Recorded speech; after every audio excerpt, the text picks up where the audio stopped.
CMRL ഇടപാടിൽ പ്രാഥമിക അന്വേഷണം വേണം. Amicus curiae. രേഖകളിൽ ചെലവ് പെരുപ്പിച്ചു കാട്ടി. CMRL ആദായനികുതി വകുപ്പിന് നൽകിയ രേഖകളിൽ ചെലവ് പെരുപ്പിച്ചു കാട്ടിയെന്നും അമിക്കസ് ക്യൂറി അഖിൽ വിജയ് ഹൈക്കോടതിയെ അറിയിച്ചു. CMRLന്റെ ഇടപാടുകളിൽ പ്രാഥമിക അന്വേഷണം വേണമെന്ന് ഹൈക്കോടതിയിൽ അമിക്കസ് ക്യൂറി ആവശ്യപ്പെട്ടു. ലളിതകുമാരി കേസിലെ സുപ്രീംകോടതി വിധിയനുസരിച്ച് വിജിലൻസ് അന്വേഷിക്കണമെന്നാണ് ആവശ്യം. CMRL എക്സാലോജിക് കരാറിൽ വിജിലൻസ് അന്വേഷണം ആവശ്യപ്പെട്ട് നൽകിയ ഹർജിയിലാണ് അമിക്കസ് ക്യൂറി നിലപാട് അറിയിച്ചത്. വാദം പൂർത്തിയായ സാഹചര്യത്തിൽ പൊതുപ്രവർത്തകനായ ജി ഗിരീഷ് ബാബു നൽകിയ ഹർജി ഹൈക്കോടതി വിധി പറയാൻ മാറ്റി. CMRL കമ്പനിക്കെതിരെ ഉയർന്ന ആക്ഷേപങ്ങൾ ഗൌരവമാണെന്ന് അമിക്കസ് ക്യൂറി അഖിൽ വിജയ് അറിയിച്ചു.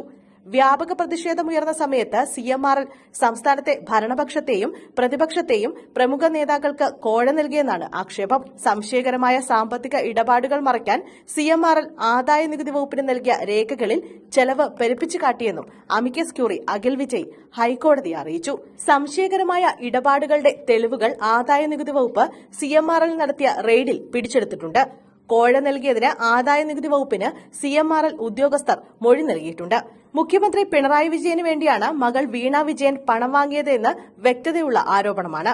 ഇതിൽ വ്യക്തത വരുത്തണമെന്നാണ് ഇന്ത്യൻ സെറ്റിൽമെന്റ് ബോർഡിന് മുന്നിലെ മൊഴികളുമെന്നുമാണ് അമിക്കസ് ക്യൂറി ഹൈക്കോടതിയെ അറിയിച്ചത്. എക്സാലോജിക് നൽകിയ സേവനത്തെക്കുറിച്ച് CMRL ഉദ്യോഗസ്ഥർക്ക് ധാരണയില്ല. സേവനത്തിൽ വ്യക്തതയില്ലെന്നാണ് CMRL ഉദ്യോഗസ്ഥർ ഇന്ത്യൻ സെറ്റിൽമെന്റ് ബോർഡിനെ അറിയിച്ചത്. വ്യക്തതയില്ലാത്ത മറുപടി നൽകിയതിനാലാണ് വീണയ്ക്കെതിരെ SFIO അന്വേഷണം നടത്തുന്നതെന്നും അമിക്കസ് ക്യൂറി അഖിൽ വിജയ് ഹൈക്കോടതിയെ അറിയിച്ചു. ബാറുടമ ബിജു രമേശ് നൽകിയ വെളിപ്പെടുത്തലിന്റെ അടിസ്ഥാനത്തിലാണ് ബാർക്കോഴയിൽ അന്നത്തെ ധനമന്ത്രി KM മാണിക്കെതിരായ പ്രാഥമിക അന്വേഷണം വിജിലൻസ് നടത്തിയത്.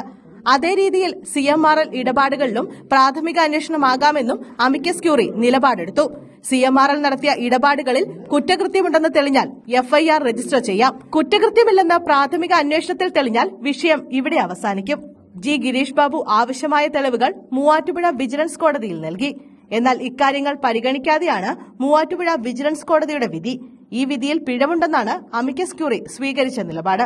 മുഖ്യമന്ത്രി പിണറായി വിജയൻ മകളും എക്സാലോജിക് കമ്പനി ഉടമയുമായ വീണ തൈക്കണ്ടിയിൽ, മുൻ ആഭ്യന്തരമന്ത്രിയും കോൺഗ്രസ് MLAയുമായ രമേശ് ചെന്നിത്തല, ലീഗ് നേതാക്കളും മുൻ മന്ത്രിമാരായ PK കുഞ്ഞാലിക്കുട്ടി, CMRL ഉദ്യോഗസ്ഥർ തുടങ്ങിയവരാണ് ഹർജിയിലെ എതിർകക്ഷികൾ.